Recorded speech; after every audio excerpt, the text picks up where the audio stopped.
भले ही लोग उनको अटल जी कहते हों। देखिए, जो वाजपेयी जो था एक बहुत बड़ा, मैं कहूँ कि अय्याश आदमी था। उसने ज़िंदगी भर शादी नहीं की, लेकिन राजकुमारी कौल नाम के एक महिला के साथ वो बिना शादी किए रहता था। और वो इतना बड़ा निर्लज्ज था, वो कहता भी था कि मैं कुंवारा हूँ लेकिन ब्रह्मचारी नहीं हूँ।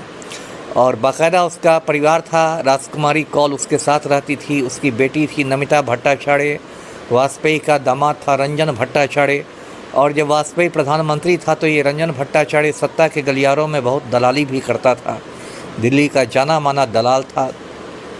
वाजपेयी बहुत बड़ा दारूबाज भी था, पियक्कड़ भी था, और बहुत सारे उसमें दुर्गुण थे। सांप्रदायिक तो कर था ही था, क्योंकि कोई सांप्रदायिक नहीं होगा तो भाजपा में रह ही नहीं पाएगा। भाजपा ने जब बाबरी मस्जिद तोड़ दी, उसके बावजूद वो भाजपा में बना रहा। और बहुत बड़ा वो जातिवादी आदमी था, मतलब वो ब्राह्मण था वाजपेयी, और उसको ब्राह्मणों के अलावा कोई मतलब दिखाई ही नहीं देता था।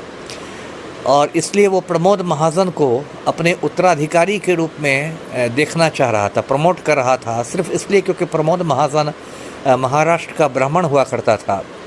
और जब वाजपेयी प्रधानमंत्री था तो प्रमोद महाजन की उसके कैबिनेट में नंबर 2 की हैसियत थी। कहने के लिए आडवाणी था उप प्रधानमंत्री, लेकिन असल में प्रमोद महाजन की नंबर 2 की हैसियत थी।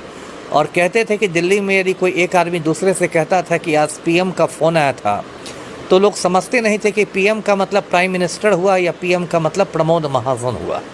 प्रमोद महाजन को भी लोग शॉर्ट में पीएम ही कहते थे, उसकी इतनी ज़्यादा मतलब ताकत थी। तो वाजपेयी के बारे में मेरे ख्याल अच्छे नहीं हैं जी।